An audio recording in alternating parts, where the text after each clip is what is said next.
আমরা জবাবমূলক আলোচনা করছিলাম, গত সপ্তাহে কিছু বলেছি। উনি এখানে আর একটা মাসালা এনেছেন, তবে এই মাসালাটা আমাদের পক্ষেই দলিল পেশ করেছেন। কিভাবে? যে পায়ে পা না লাগিয়ে কাঁধের সাথে কাঁধ লাগিয়ে কাতার সোজা করা, এই ব্যাপারে আব্দুল্লাহ ইবনে উমর রাদিয়াল্লাহু আনহু সূত্রে বর্ণিত, রাসূল সাল্লাল্লাহু আলাইহি সাল্লাম ইরশাদ করেন, তোমরা কাঁধে কাঁধ মিলিয়ে কাতার সোজা করো, মাঝের খালি জায়গা পূরণ করো, অপর ভাইয়ের সঙ্গে নমনীয় আচরণ করো, শয়তানের জন্য মাঝে মাঝে ফাঁকা জায়গা রেখে দিও না। আবু দাউদ 666 নম্বর হাদিস। এই হাদিসটা উনি এনেছেন, আলহামদুলিল্লাহ অনেক সুন্দর কাজ করেছেন। এটা একটা সহিহ হাদিস। এই হাদিসটি সহিহ, এতে কোনো সন্দেহ নাই।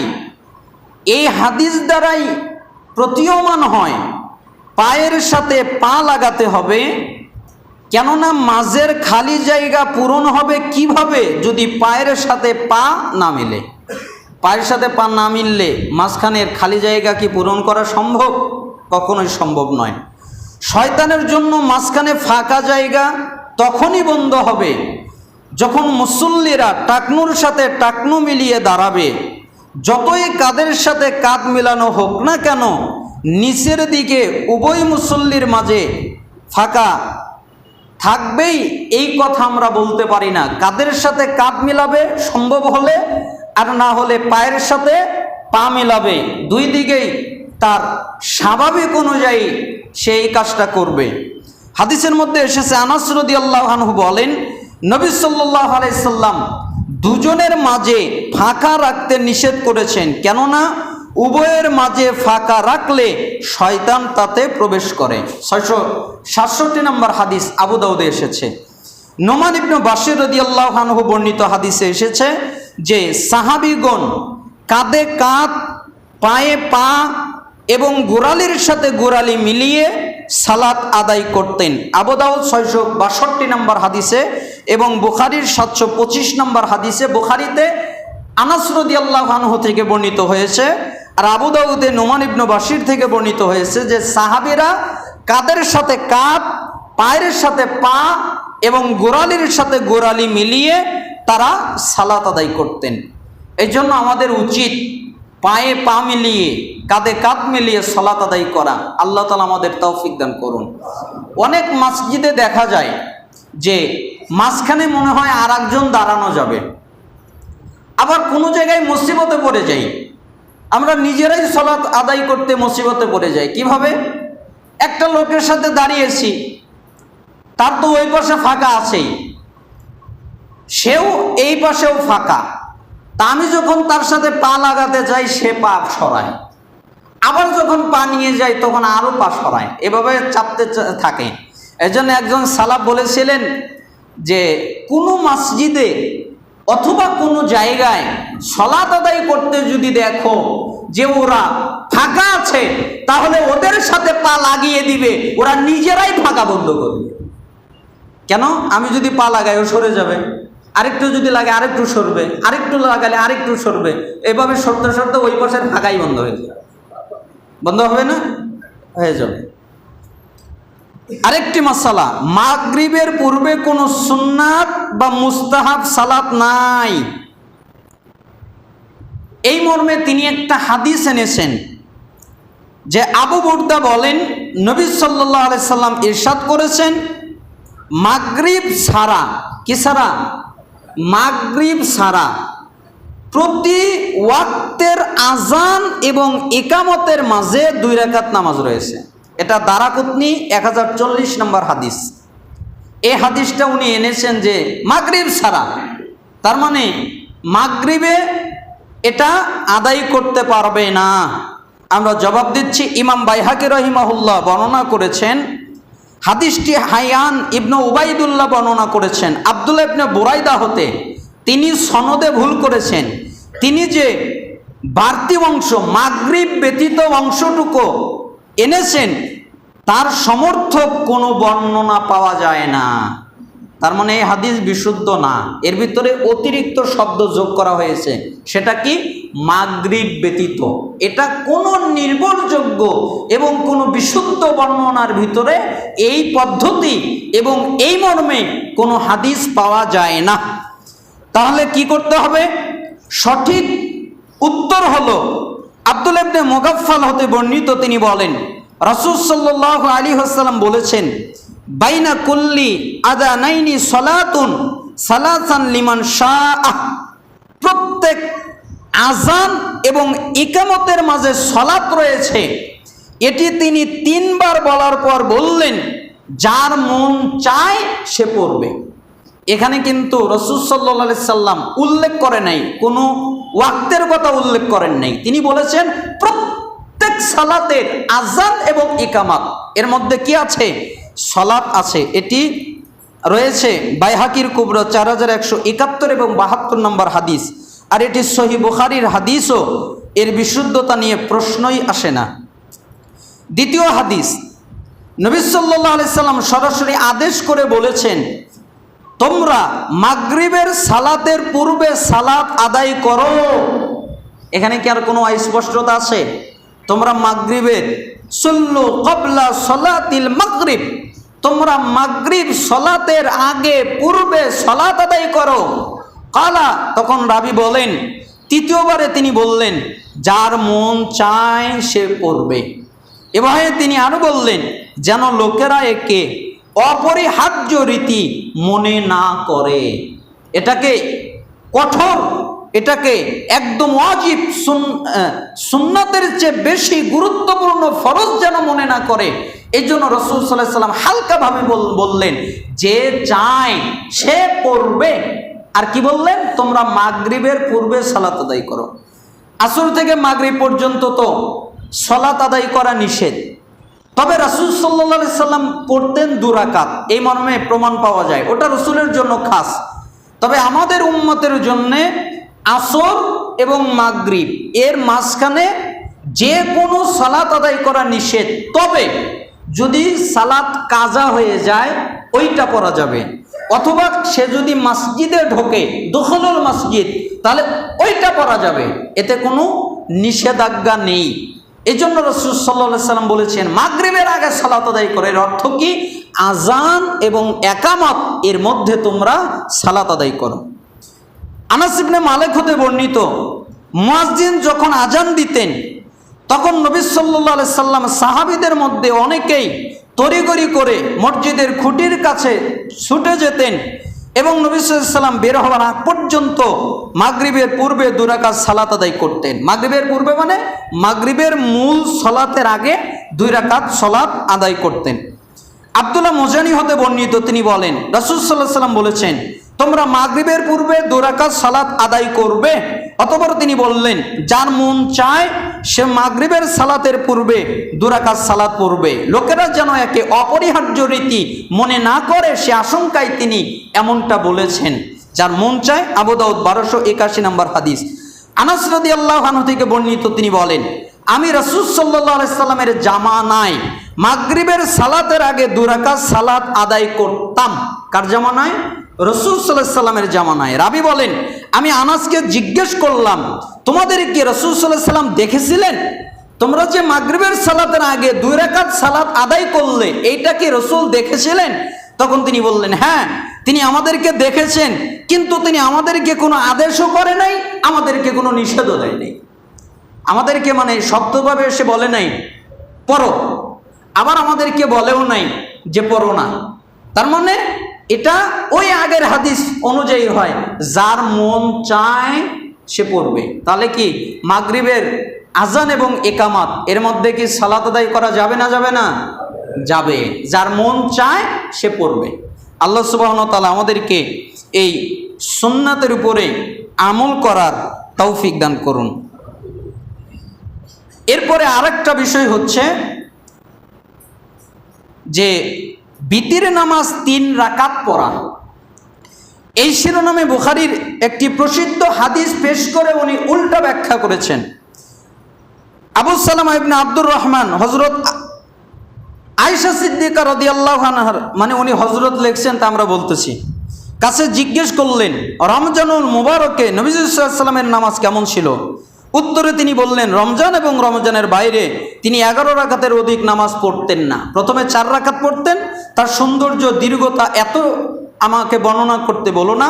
এরপর আবার 4 রাকাত পড়তেন, তার সৌন্দর্য দীর্ঘতা কত আমাকে বর্ণনা করতে বলো না। এরপর 3 রাকাত বেতের পড়তেন। মানে এই হাদিস দ্বারা উনি বোঝাতে চাচ্ছেন যে 3 রাকাত বিতির যেহেতু পড়তেন, অতএব প্রত্যেকের কয় রাকাত বেতের পড়তে হবে? 3 রাকাতই পড়তে হবে। এখন আমাদের জবাব যে মুফতি সাহেব, এই হাদিস আপনি যদি মেনেই থাকেন তাহলে 3 রাকাতের সাথে 8 রাকাত 11 রাকাত, তে আপনি কেন পড়েন 20 রাকাত? এই হাদিস যদি আপনি মেনে থাকেন, এটা যদি আপনার কিতাবের মধ্যে দলিল আনেন, বুখারীর হাদিস এটা, এখান থেকে আপনি 3 রাকাতের দলিল নিলেন, 8 রাকাতের দলিল নেওয়ার সময় কেন অন্ধ হয়ে গেলেন? কেন আপনার বুঝ শক্তি কমে গেল? আল্লাহ সুবহানাহু ওয়া তাআলা আমাদেরকে সঠিকটা বোঝার তৌফিক দান করুন। এই হাদিস দ্বারা বোঝানোর চেষ্টা করা হয়েছে যে যারা সহিহ আকীদায় চলেন, বিশুদ্ধ পথে চলার চেষ্টা করেন, 1 রাকাত বিতিরের সালাত আদায় করেন যারা, তারা ঠিক নয়। বুখারীতে 3 রাকাত বিতিরের কথা রয়েছে, সুতরাং 3 রাকাত বিতির পড়তে হবে, 1 রাকাত বিতির পড়া যাবে না। বস্তুত এটি খুবই হাস্যকর এবং চরম অজ্ঞতাপূর্ণ দাবি। কেন? কোরআন এবং সুন্নাহ যারা অনুসরণ করেন তারা যেমন 1 রাকাত বিতির পড়েন, তারা ঠিক 3 রাকাত বিতিরও পড়েন। আমরা কি 3 রাকাত বিতির পড়ি না? পড়ি, আবার 1 রাকাতও পড়ি। আমরা হাদিসের মধ্যে যা আছে সবগুলোই আমল করার চেষ্টা করি। দলিল, নবী সাল্লাল্লাহু আলাইহি সাল্লাম 1 রাকাত বিতির পড়েছেন, দারাকুতনি 1656 নম্বর হাদিস।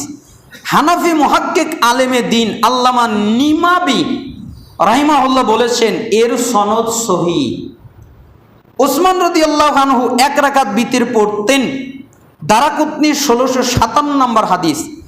নিমাবি হানাফি, তিনি একজন মুহাদ্দিস, হাদিসের সনদ নিয়ে গবেষণা করতেন। তিনি বলেন যে এর সনদ হাসান, উত্তম। সাদ ইবনে আবি ওয়াক্কাস রাদিয়াল্লাহু আনহু 1 রাকাত বিতির পড়েছিলেন, সহিহ বুখারী 6356 নম্বর হাদিস। মুয়াবিয়া ইবনে আবি সুফিয়ান রাদিয়াল্লাহু আনহু ইশার পর 1 রাকাত বিতির আদায় করেছিলেন, যেটা সহিহ বুখারীর 3764 এবং 3765 নম্বর হাদিস। আবু আইয়ুব রাদিয়াল্লাহু আনহু বলেছেন, যে ব্যক্তি 3 রাকাত বিতির পড়তে চায় সে যেন 3 রাকাত বেতের পড়ে নেয়, আর যে ব্যক্তি 1 রাকাত বিতির পড়তে চায় সে যেন 1 রাকাত পড়ে নেয়, যেটা নাসাই 1713 নম্বর হাদিস, সনদ সহিহ।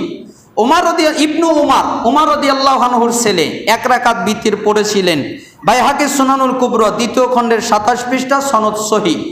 তারপরে আলী সাদ এবং আলী আব্দুল্লাহ ইবনে উমর 1 রাকাত বিতির আদায় করেছিলেন। ইমাম আতা ইবনে আবি রাবিয়া বলতেন, যদি চাও তাহলে 1 রাকাত বিতির আদায় করো। মুসনাফ ইবনে আবি শাইবা 6811 এবং 12 নম্বরে এসেছে।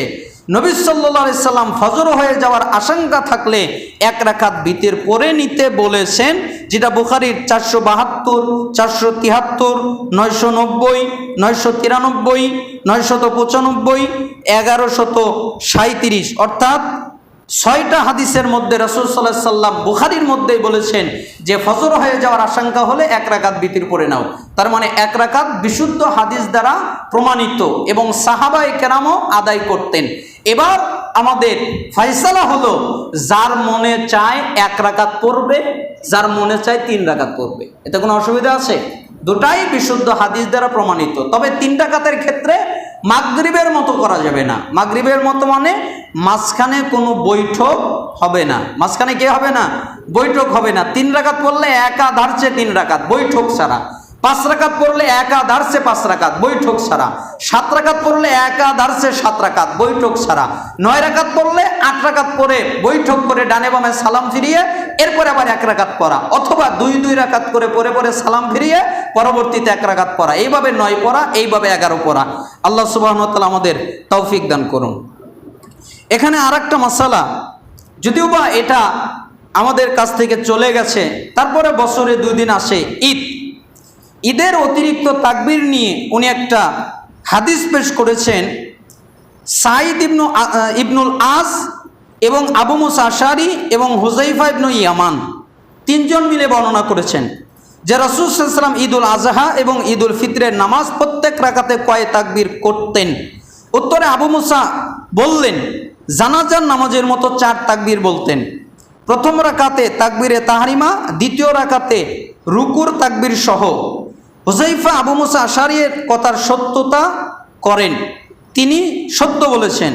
আবু মুসা আশআরী বলেন আমি বসরায় গভর্নর থাকা অবস্থায় সেখানেও এরূপ করতাম। আবু দাউদ শরীফ প্রথম খণ্ডের 163 পৃষ্ঠা, হাদিস 1153। তার মানে এই হাদিস দ্বারা তিনি প্রমাণ করলেন যে জানাজার মতো 4 তাকবীর। আসলে কিন্তু এই হাদিস অনুযায়ী আমল হয় না, হয় 3 3 6, হাদিসে আছে 4 আর ওখানে করে 6। আচ্ছা যাক, ওটা নিয়ে আমরা অন্যদিন কথা বলবো। কিন্তু এই হাদিসের অবস্থা হলো এই হাদিসটা জয়ীফ, কারণ এর রাবি আবু আয়েশা মাজহুল, তার সম্পর্কে কোনো কিছু জানা যায় না, কোনো কিতাবের মধ্যে কিছু পাওয়া যায় না। এবং শেখ আলবানী রাহিমাহুল্লাহ নিজেও তাকে অপরিচিত বলেছেন। অপর আরেকজন রাবি ইবনু সাওবান, তিনিও বিতর্কিত। সুতরাং হাদিসটির সনদ দুর্বল, আর হাদিসটির পক্ষে কোনো শাহেদ, সাক্ষী, সহযোগী বা মুতাবাআতও নাই। সুতরাং হাদিসটির সনদ আবার মতনের দিক থেকেও জয়ীফ, সনদও জয়ীফ, মতনও জয়ীফ, তাই তা দলিলের যোগ্য নয়। বিশুদ্ধ দলিল কি? তাকবীর সম্পর্কে বিশুদ্ধ দলিল হলো আয়েশা রাদিয়াল্লাহু আনহা বলেন কানা ইউকাব্বিরু ফিল ঈদাইনি ফিল উলা সাবআন ক্বাবলা আল কিরাআতি ওয়া ফিল আখিরাহ খামসান ক্বাবলা আল কিরাআহ। রাসূল সাল্লাল্লাহু আলাইহি সাল্লাম ঈদুল ফিতর এবং ঈদুল আজহাতে প্রথম রাকাতে 7 তাকবীর আর দ্বিতীয় রাকাতে 5 তাকবীর দিতেন রুকুর তাকবীরে, রুকুর আগে। কিসের আগে? রুকুর আগে। তার মানে বোঝা যায় এখানে এই হাদিসটা ইবনু মাজাহ 1277 থেকে 1279-তে এসেছে। আব্দুল ইবনে আমর ইবনুল আস বলেন নবী সাল্লাল্লাহু আলাইহি সাল্লাম বলেছেন যে ঈদুল ফিতরের প্রথম রাকাতে 7 তাকবীর এবং দ্বিতীয় রাকাতে 5 তাকবীর। ইবনে ওমর রাদিয়াল্লাহু আনহু তিনি বলেছেন রাসূল সাল্লাল্লাহু আলাইহি সাল্লাম বলেছেন ঈদাইনের প্রথম রাকাতে 7 এবং দ্বিতীয় রাকাতে 5 তাকবীর। আম্মার বর্ণনা করেছেন ইবনু আব্বাস ঈদের সালাতের প্রথম রাকাতে 7 তাকবীর দিতেন, অতঃপর কিরাত পাঠ করতেন, এরপর দ্বিতীয় রাকাতে 5 তাকবীর দিতেন। এছাড়াও 12 তাকবীরের পক্ষে আরও অনেক সহিহ হাদিস রয়েছে।